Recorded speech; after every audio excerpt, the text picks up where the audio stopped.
Hey guys, welcome back to my channel. My name is Bree if you are new here, and today I just want to do a shop my stash, hang out, do some makeup, talk about stuff. So if you guys want to hang out and do some makeup with me, then just keep on watching. So as is usual with my shop my stashes, I'm not really going to be talking about the makeup, if at all. So everything that I use will be listed and linked down below in case you'd be curious about a product or anything like that. I was supposed to film a completely different video today, but I just honestly I thought I was thinking about a different makeup look than what I was going to film, and I was like really into the idea. The video that I was going to film wasn't going to be like super like chatty or anything like that, and I'm in a chatty mood, so but yeah, I figured in today's video I could do like a little like life update sort of situation. My last couple shop my stashes have had like certain topics, like, you know, my no buy update, stuff like that, and I actually have 2 shop my stashes planned for next month, but they have like very specific things that I would like to talk about. Next month is Ehlers-Danlos Awareness Month, and next month is also Mental Health Awareness Month, and I figured that it would be kind of cool, I guess is the word, to do a couple videos going a little bit more in depth and talking about, you know, EDS, and have an EDS related like actual resources, factual information, stuff like that, and also one about mental health, specifically OCD. Apparently OCD has like a day in October. It's also a mental health issue, so why not just talk about it in Mental Health Month? So yeah, I already kind of have those that I'm kind of working on gathering up, like what I'm gonna say and everything like that, so I figured this month might be good to do like just like a life update, chat with you guys, all that stuff. I like had this makeup idea, but there was really no thought in the brain besides colors, like which colors I wanted to use, the placement, the arrangement. None of the rest of that has any sort of like thought process behind it whatsoever. So yeah, little life update. I don't even know where to start, if I'm gonna be honest with you. Still have EDS, obviously. Gonna have that for the rest of my life. I did get another diagnosis. Yay! It was one that we kind of already knew. Like, we kind of had an assumption, but I did get formally diagnosed with it. It's called POTS, Postural Orthostatic Tachycardia Syndrome. It is comorbid with EDS. It's pretty commonly found. I don't know like the statistics of prevalence and all that good stuff, but it does happen. There's actually what is commonly referred to within the community as the trifecta, which is EDS, POTS, Postural Orthostatic Tachycardia Syndrome, and MCAS, Mast Cell Activation Syndrome, which is basically like your body overcreating or like incorrectly having histamine responses, and so you'll have some pretty significant allergic reactions, and they fluctuate and they change, and one minute you can be allergic to something and then the next minute you're not, or vice versa, and the severity of it can range from like, you know, just mild hives, itchiness, stomach upset, all the way up to like full-blown anaphylaxis. So that I'm gonna be honest with you, I'm not even to the point of even possibly looking into whether or not I have that. I should have grabbed all of my brushes. Why don't I just put my brush? But yeah, POTS diagnosis. Basically what it is, I'll kind of briefly explain it. I'm sure I'll probably talk about it a little bit more in my EDS video because they are commonly seen together. To break down the name, postural, meaning your posture. Orthostatic is standing, Tachycardia is when your heart rate goes over 100 beats per minute, and syndrome is syndrome. And so basically the hallmark sign of having POTS is your heart rate increasing by over 30 beats per minute within 10 minutes of you standing. And what it is it is a dysfunction of your autonomic nervous system. So basically, when a regular person without POTS stands up, everyone's heart rate goes up when they stand up or start moving around, everything like that. But typically what is supposed to happen is you stand up and your heart rate increases a little bit, and your autonomic nervous system tells your body, hey, we're standing, keep the blood going up. Someone like myself with POTS, that autonomic nervous system is dysfunctional. It's called, I suck at pronouncing it, dysautonomia, I believe is how you pronounce it. Basically, my body doesn't know how to tell itself to keep the blood from pooling in my legs when I stand up. And also a little bit when I sit as well. Lying flat is really just chef's kiss, the best for me. So my body doesn't know how to tell itself to keep my blood like coming up out of my legs. Gravity wants everything to pool down in my legs. My body should be saying, hey, pump this everywhere, keep it in the brain, you know? My body does not do that. So my blood pools in my legs, and basically as a result of that, my heart rate will jump up, or anyone with POTS, but mine. My heart rate will jump up significantly because my heart's trying to beat faster to try to get my blood to flow faster to get it up.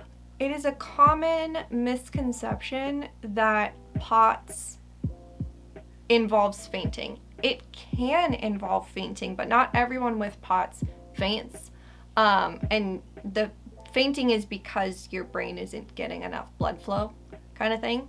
It's not a requirement of a POTS diagnosis to faint. You actually, one of the more common causes of fainting upon standing is orthostatic hypotension, which is your blood pressure dropping when you stand up. So like when you're laying down and you stand up really fast and then you're like, woo. If that's happening often and every time that you stand up, or the vast majority of the times that you stand up, then that is more than likely orthostatic. I mean, I'm not a doctor. If your blood pressure is dropping, that's orthostatic hypotension, and you actually can't have both. So you can't be diagnosed with orthostatic hypotension and also be diagnosed with POTS. It's a process of elimination for both of them. So there's a couple different ways to get diagnosed. I actually think that I have talked about this on my channel before, because I remember talking about when I did it the first time. The old school way is called a tilt table test, where basically you lay on this table and it has like a foot thing at the bottom, and so you scoot down so that your feet are flat on this little ledge, but you are laying flat, and then they strap you to this table. They strap you down, and it's called a tilt table test, where they basically will take this table from being completely flat, and then they will slowly inch you until, so if you imagine that the little footrest is here, slowly inch you until you are standing. But you're not actually physically standing because you're still strapped to the table. But they strap you to the table, you know, just in case you pass out or, you know, whatever could possibly potentially happen as a result of this test. I have heard from many people that that test is basically a glorified torture device. They leave you strapped into it for, I want to say 45 minutes to an hour, when the standard diagnostic criteria for POTS is an elevated heart rate of 30 beats per minute within 10 minutes. So I don't know why they decide to torture and keep you strapped in for that long, but they do. So that is the tilt table test. I have not done one of those. So basically what I did is commonly referred to as the poor man's tilt table test. And basically, you go to your doctor's office, and you do it with a doctor, and they take your heart rate and your blood pressure through like a blood pressure cuff while sitting, and then they have you stand up and they take it again, and then you stay standing for 10 minutes, and they continuously take your readings every 2 minutes for 10 minutes. So the first time that I did it back in January, I actually had to go into like the nurse's clinic to do it. My doctor wasn't in office. She had the cardio team basically tell her like, hey, this is what I want you to do. And she actually sent me like in a message exactly what the cardio team said. So I went into it knowing exactly the steps that were going to be taken. The nurses were a little confused, which is totally fine. It is what it is. If this was their first time doing it or whatever, like it is what it is, right? It seemed to me like the nurses were under the impression that we were testing for orthostatic hypotension, not for POTS. So they were more concerned about the blood pressure reading at first. Basically, when I got called back in January, I was kind of shuffled from room to room while they were figuring out what exactly it was that the test was being done, because they weren't sure. I think I want to put like a little bit of a darker purple situation on the outer corner. I don't know how much I love this, like, anyways, they kind of shuffled me from room to room, and then I got, after advocating for myself and just basically being like, hey, my heart rate I can tell it's elevated. This isn't going to be a fair assessment if we start the test the second I sit down. So I was given about 90 seconds to get my heart rate to go down, which is not enough. And again, my heart rate is elevated when I'm sitting. Like it's still my autonomic nervous system is still fighting to get the blood up to my brain even when I'm sitting. Not so much right now because I'm actually sitting on my feet, so it's applying compression to my legs. But like just sitting normally in a chair with like my feet down, my heart rate goes up. Sit there for about 90 seconds and then we start the test, and my heart rate again was already at the start of the test up in the 90s. So already pretty high. And oh, that was more pigmented than I was planning for. That's fine. We're fine. We do the test, and now mind you, I did technically still meet the criteria. Technically I did. I think my heart rate sitting was like 92, if I remember correctly. And I hit 127. So I was right at the criteria. Like, I feel like at that point I walked away from it going, yeah, this is what it is, kind of thing. But the doctors weren't gonna be like, oh yeah, it's totally POTS. You didn't hit the criteria. The funny part about that whole January test is actually that my heart rate went up enough that the nurses were like, no, you need to stay. You need to see a doctor. Like right now, they were trying to keep me, and I was like, I have shit to do. I'm fine. Like, this is so normal for me. Honestly, this is even, a chill. This is a chill blood pressure, heart rate reading that you're seeing. Like 120, that's chill. That's low, honestly, for a POTS flare for me. So after some going back and forth, and she kept being like, are you sure you're okay? Are you sure you're okay? And I was like, yes, I'm fine. Like, I feel fine. My heart rate go, but I feel fine. Like, I'm good. I can go. And she was like, you make sure you go back to the doctor if you start to have any symptoms. And I was like, okay, I will. I'll do that for you, but I'm fine. And then the next day, a doctor calls me, and it wasn't my doctor, because my doctor actually, come to find out, last month, my doctor was actually on vacation. So it wasn't actually even my doctor that called me, but a doctor called me to be like, yeah, we looked over your, test results and blah, blah, blah. And, you know, sometimes some people's heart rate just goes up with posture. And I was like, that's the name. Sounds like you're describing POTS to me, but whatever. I just kind of let it go. And I was like, it is what it is. At some point in the future, I will request that we redo it. And I'm just going to move on.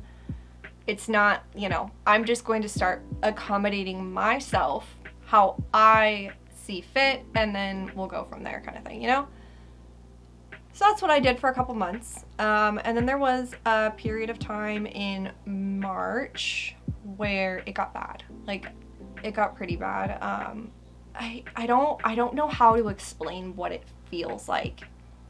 It feels like you're getting sick without the symptoms of getting sick, if that makes any sense. Like just that general feeling of icky is like literally the only word that I could use to explain it, is just icky. So I just felt super gross. My heart rate was through the fucking roof. Every time I stood up, every time I sat up, my heart rate went just through the fucking roof. And I was just like super brain foggy, just like I wasn't chill, basically. So I did some more research and, you know, started doing some of the things that I thought might help.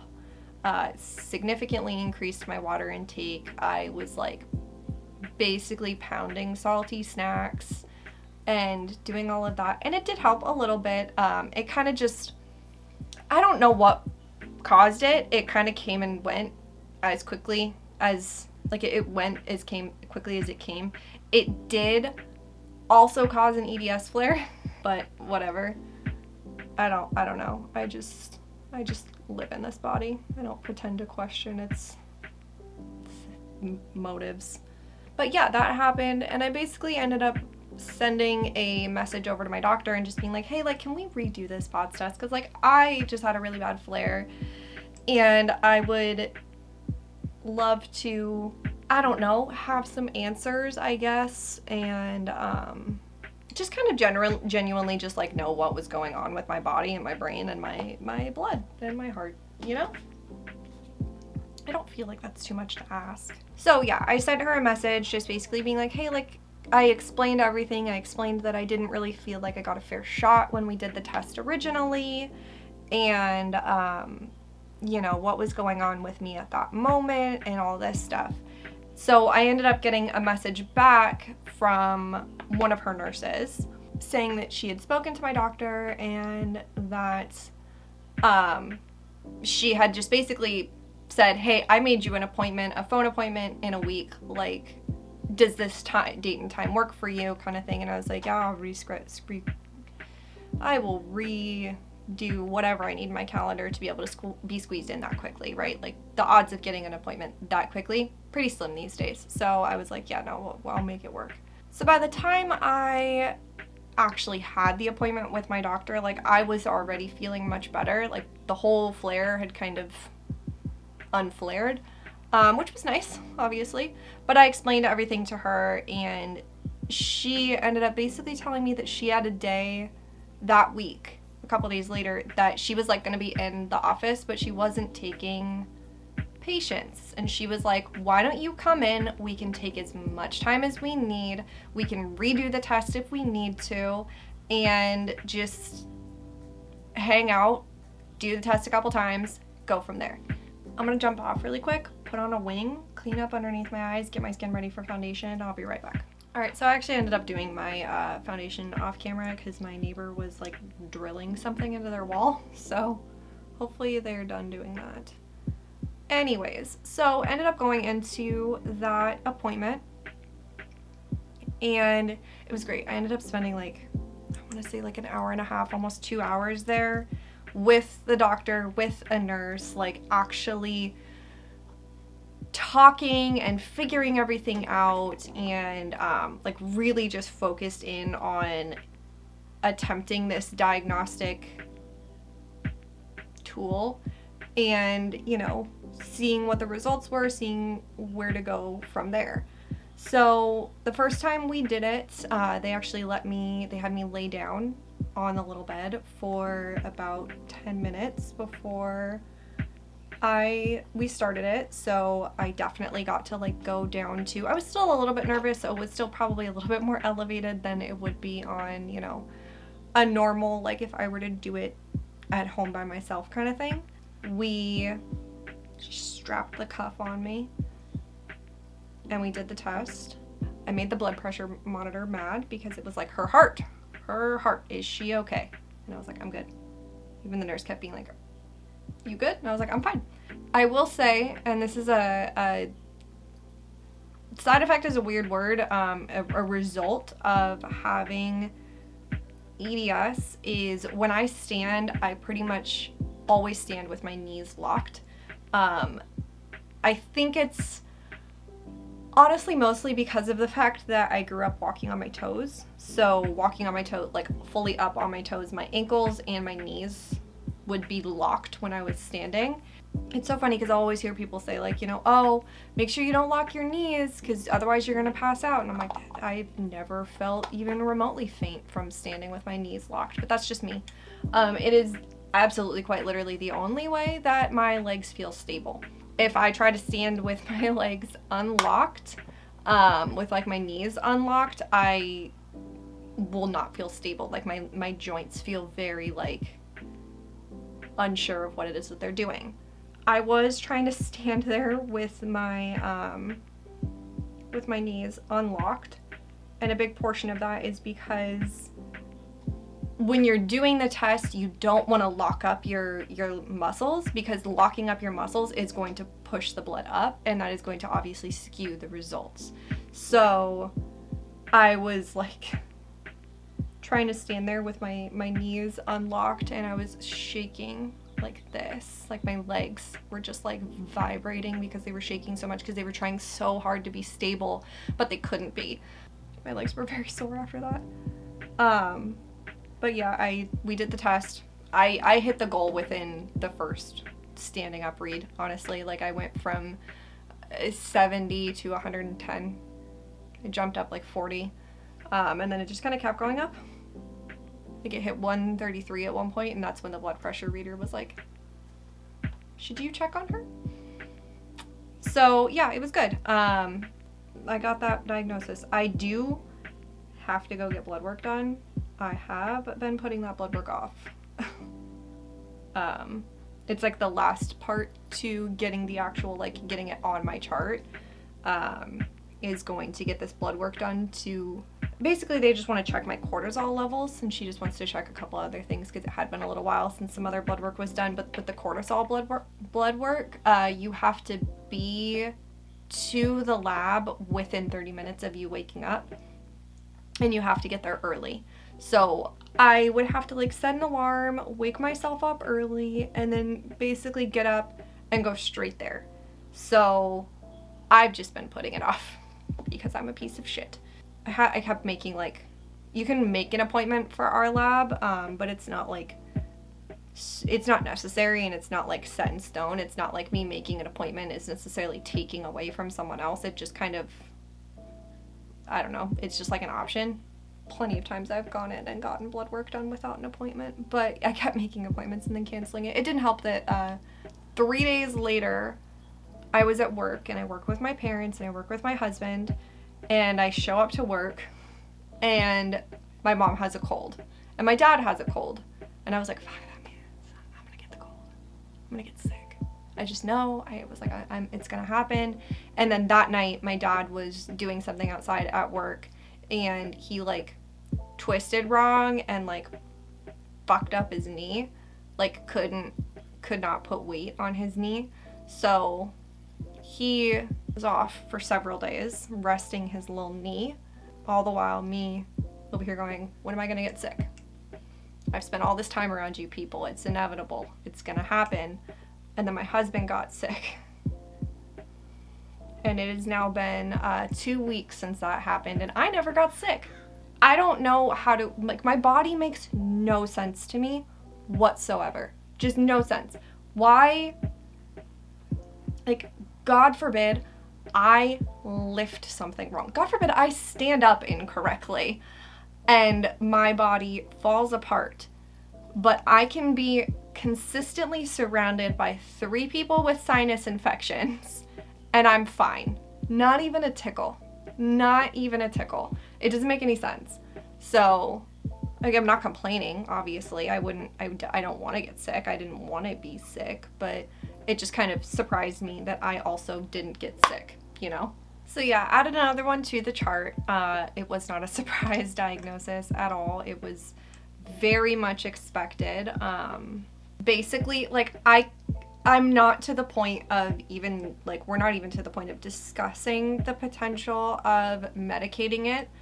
Bothersome, don't get me wrong, it is very bothersome, and it definitely has its times where it is, I wouldn't go so far as to describe it for myself as debilitating, and that could be because I've dealt with so much health shit throughout, particularly my adult life, but throughout my life, that this doesn't feel as big and as hard to overcome as, like, the chronic pain kind of stuff. I can typically work through the POTS symptoms most of the time, unless it's like a particularly bad flare.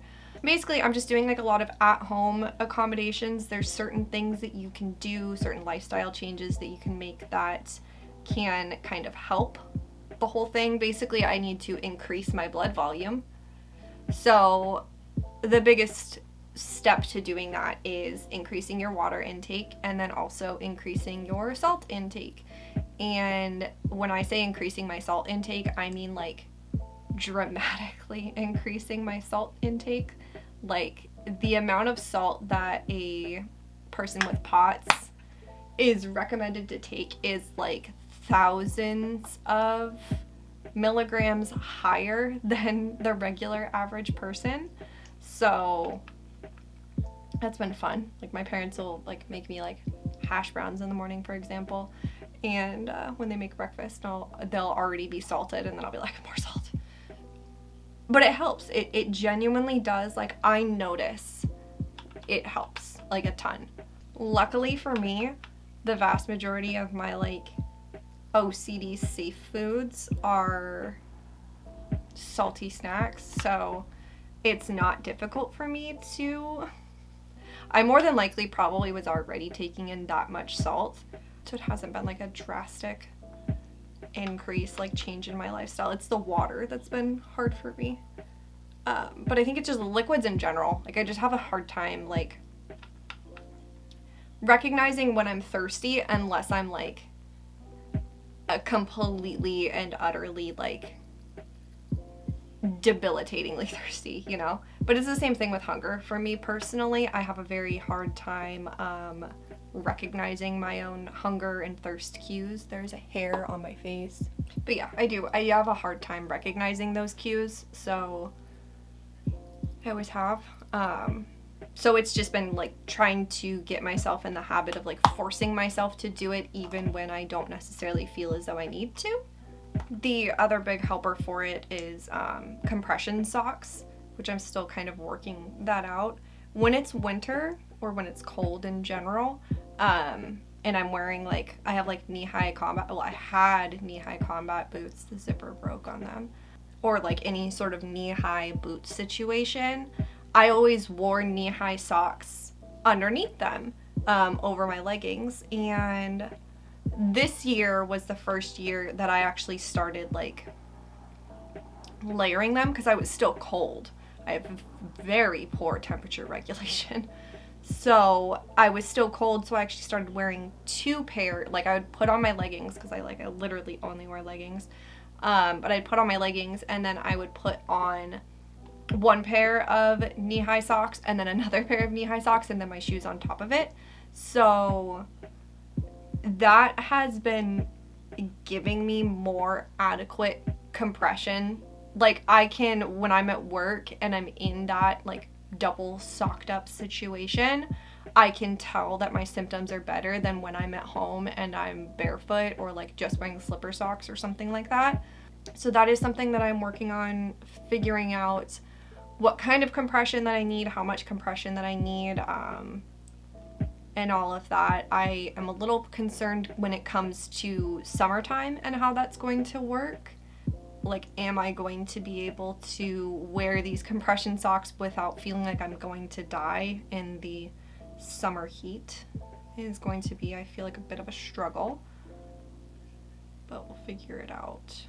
I have seen like a compression, like almost like stockings that are like net, so I might look into that for the summer and just wear that like underneath my leggings at work, or like with like a pair of shorts or a skirt when I'm not at work and I'm at home. So yeah, that's where I'm at health wise. I will say that I have personally noticed, I'm no longer in physical therapy. A, can't afford it. B, my lovely physical therapist retired. But my last physical therapy appointment was actually supposed to be last week, but I had to work because everybody was sick. So it's fine. It is what it is. Like I said, I couldn't afford it. And it was actually one of those things that's like, are you going to focus on me?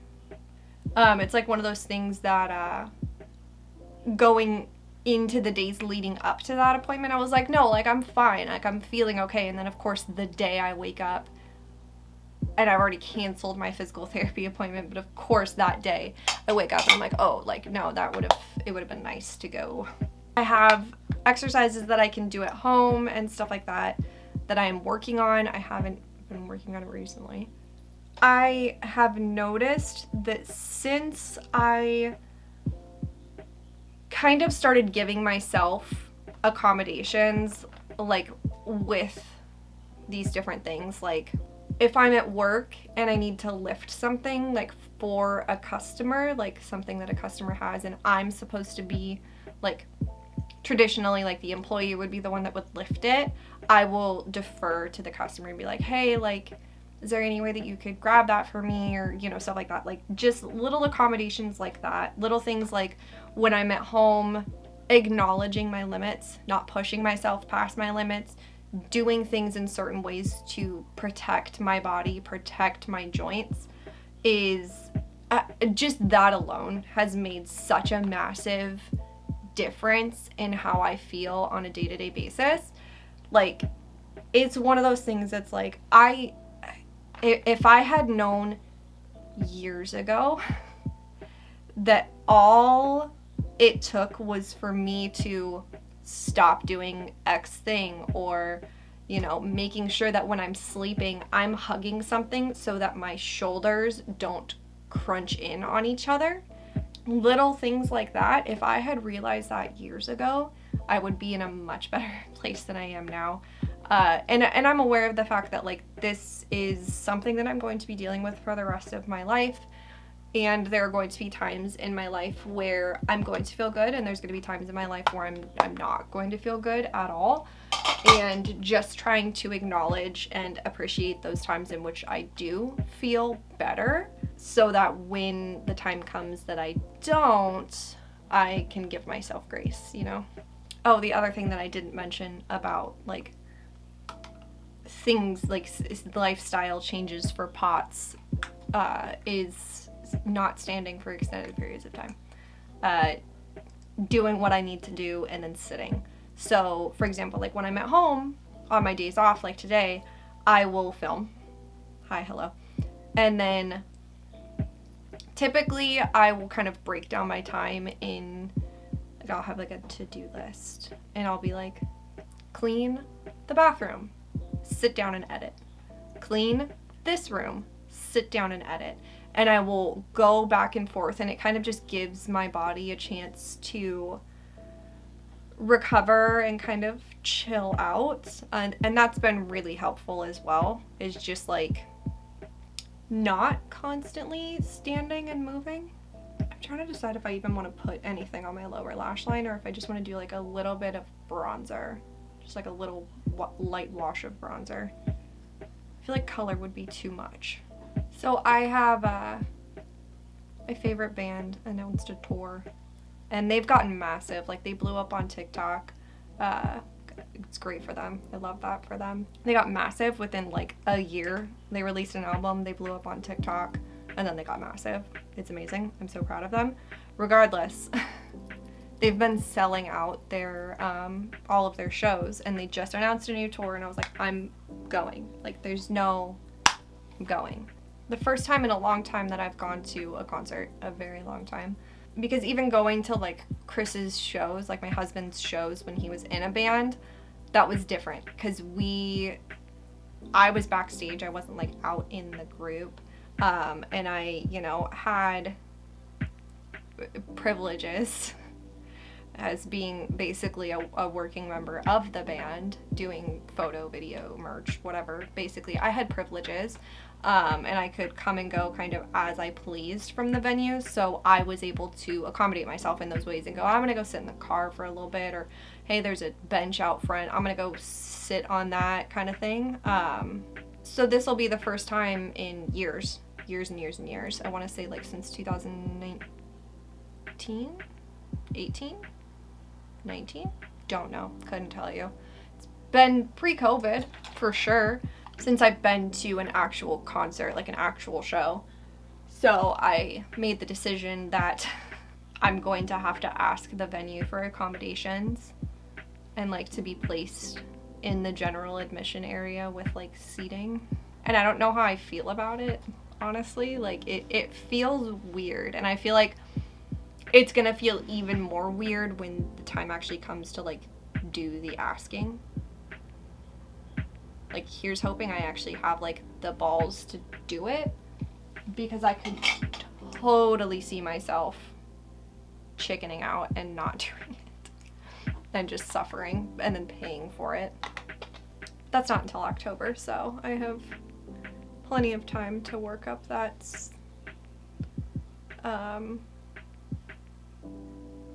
strength. Okay, I'm gonna go spray my face, get myself ready to like finish up my eyes and everything like that. I have one more thing that I wanted to talk to you guys about. I'll do a little update on, but I'm gonna go do that. I'll be right back.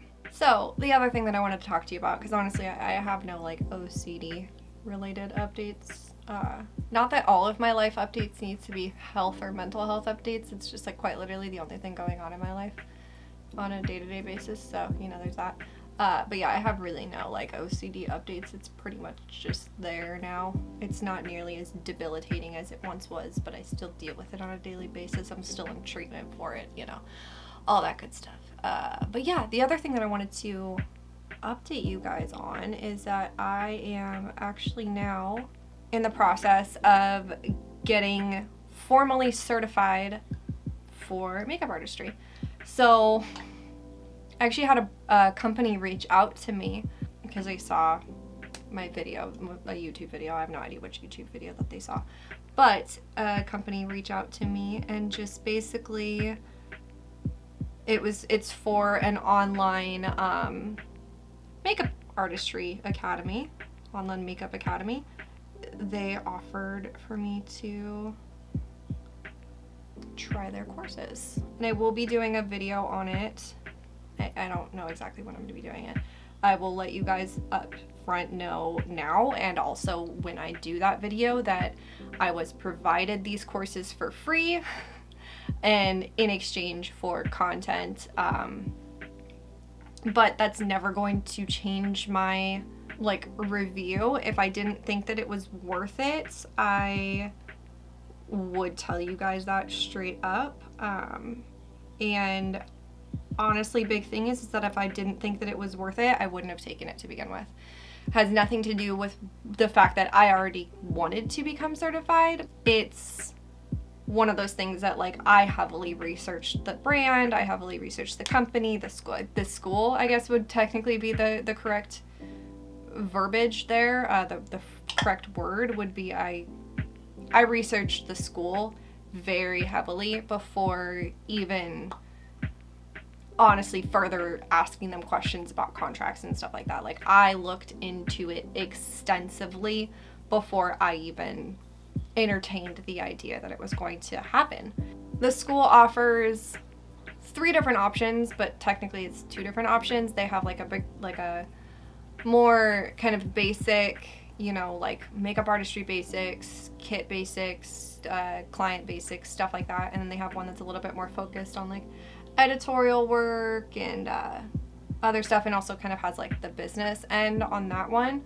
And not to like fucking gas myself up or anything like that, but I was like, do I really need the original one? But then it also had like sanitization stuff, and while I believe that I am good at sanitization, it's always good to like have a refresher course on that. And so there's the third option where you can actually get both courses. And so I decided to choose that one myself personally. So what I'm going to do is I'm actually going to complete the entire first course. And then I will film my video, I will talk to you guys about it, and all that good fun stuff. And then I will go back and do the second course. And if that's something that you guys are interested in, that you guys want to see a review on the second course, or, you know, maybe hear my thoughts on the differences between the courses and stuff like that, I have absolutely no problem with doing that. I still plan on completing both courses regardless, because I do want the certification. I've always wanted to be certified. It's finding the time and the money to do so, and luckily for me, this school was willing to take a shot on me.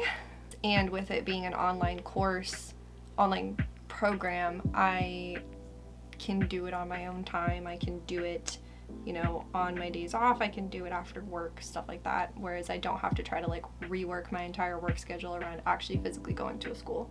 On an absolutely unrelated note, I have no lashes. I've talked about this at length. I have like literally no lashes. So a mascara means nothing to me. Next to nothing. Like I don't care about mascara. The majority of the mascaras that I own, I have received as like gifts with purchase, including this one that I am currently using. And if I don't have those on hand, I will literally buy like Essence mascaras, even though I know Essence mascara is great. Like everyone talks about it and they do have lashes, but like myself personally, like I don't bother with curling them. I don't bother dealing with them because I don't fucking have them. So there's nothing to do with it. I hate this mascara. Hate it with a passion. The brush is so massive and it holds so much fucking product. Like, why is this brush so goddamn big? And it's a very clumpy mascara. My like 5 lashes are clumped together. But yeah, I kind of wanted to just like early on, like I literally just started the courses yesterday, like well before I have to put that video up, because I am contractually obligated to put the video up. But like well before I even get into doing this, like I'm already doing it, I've already contract signed, it's happening regardless. But I did kind of want to like just, I guess, touch base with you guys about it, because there are a lot of people that have very strong feelings when it comes to sponsorships, paid promotions, paid anything. Now, again, I am not being paid to make that video. I'm not. There is no financial gain happening for me. The only thing that I am getting out of it is that I am being given the opportunity to get my makeup artistry certification for free.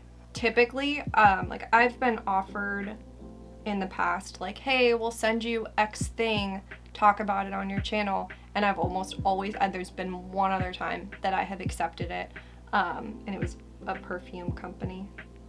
But every other time I've always turned it down. The vast majority of those have been on the grounds of like they reached out to me and they called me babe, or they called me by my username. They did not call me Bree. They called me Bree Marie Beauty, or you know, whatever.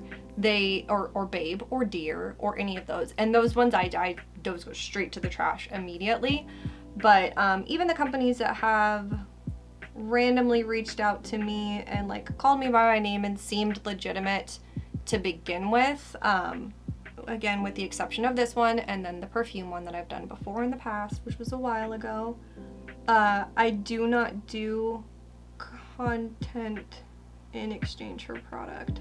I have received product occasionally in the past, as just like, I guess it would be considered like glorified PR, but I wasn't like on a PR list. It was just something I'd made a mess. it was just, you know, something that was sent to me, like, that I wasn't obligated to talk about, and I don't think that I, honestly, any of it, I don't think that I ever did talk about it.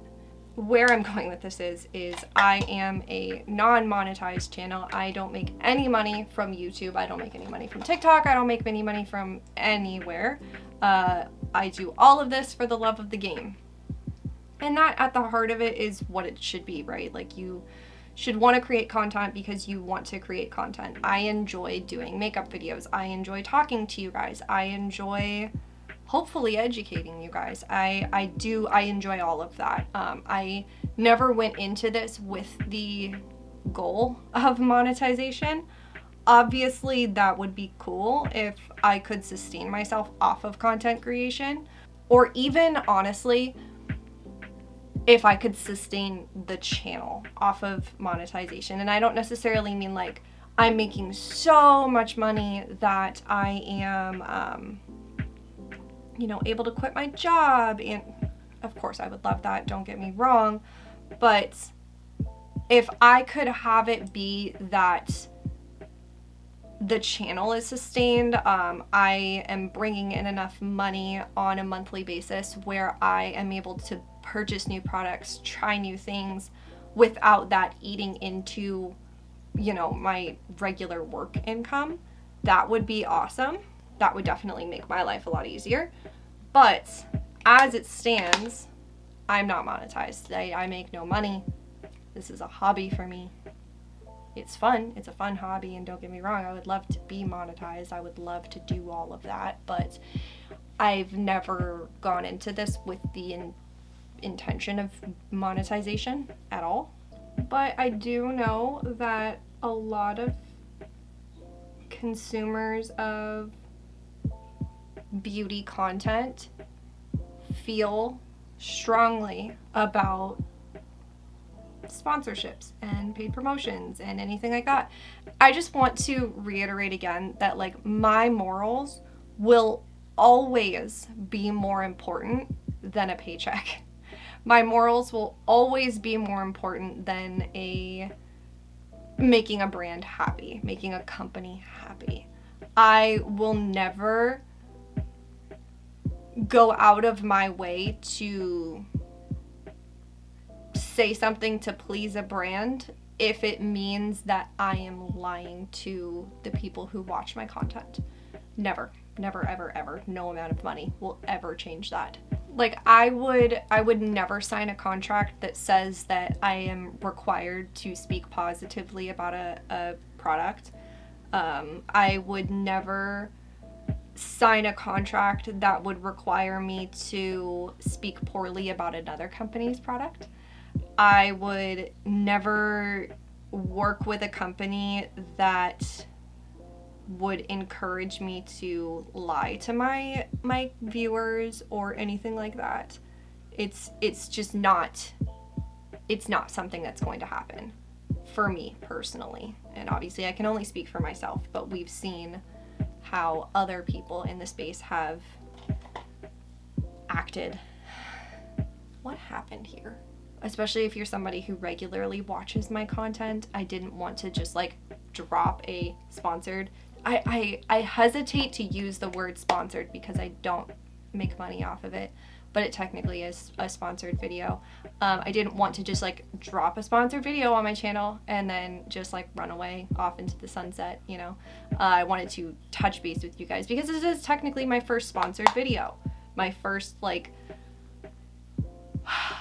because now that I think about it, the perfume one, I never signed a contract. This is my first like legitimate contract that I signed, and you bet your sweet ass I read that contract so many times. And I personally, like, I feel like I have a decent head on my shoulders. Like, I feel like I am kind of intelligent most of the time. I don't know how to speak, but I feel like I'm mostly intelligent, so I think that I would have caught if there was red flags in that contract. Now, I will throw out there that if and when actual physical money starts coming into play, like, you know, do this sponsored video and we will send you X amount of money, I will be getting a lawyer involved in that. My feet are asleep. I'm gonna go finish up the rest of my makeup. I'll be right back. In my time, Easter's in like 2 days, so this eyeshadow felt very appropriate. It's like a pastel-y Easter egg situation, you know? Anyways, that's the final look.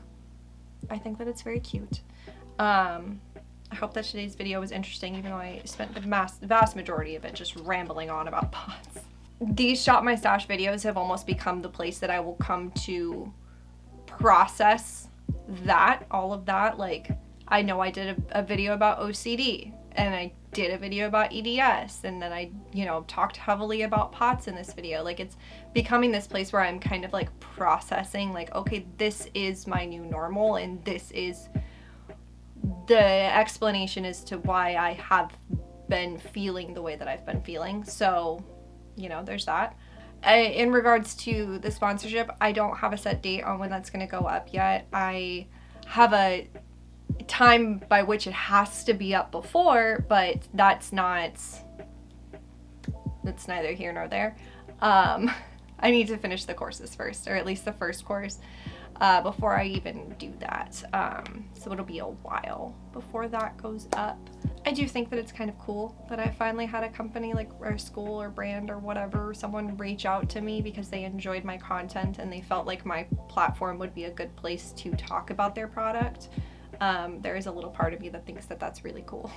And there's a big part of me that thinks it's just really cool that I'm actually going to finally be able to be certified. And that is going to open up quite a few doors for me when it comes to actually being able to work in the industry aside from just on my own face. So that's pretty cool as well. And yeah. I will say certification and licensing are not the same thing, but in the state of California, you only need a license to do like very, very specific things. So, and they're all things I have no interest in doing.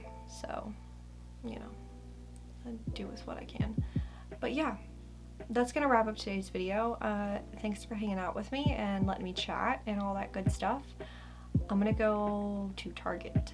Comment down below and, you know, honestly, comment down below and let me know your thoughts on sponsorships. I would love to pick the brains of the people that watch my content, because I'm not going to say that it's like going to be a 100% deciding factor, but it's something that I would absolutely take into consideration. Like, if everyone who watches my videos are like, absolutely not, I would never watch a sponsorship or ever, you know, be interested in a sponsorship, and I would actually fucking hate you if you started doing sponsorships, then I'm going to take that into consideration in the future. This contract's already signed, so that ship sailed, but I would take that into consideration. But I mean, if most people are just like, you know, I'll take them or leave them, then, you know, I would also. Yeah, comment down below and let me know your thoughts on that. Please subscribe if you have not already. It would mean the world to me. Like this video, ring the bell, do all the things. I hope that you guys have an awesome, awesome day, and I'll see you guys in my next one. Bye!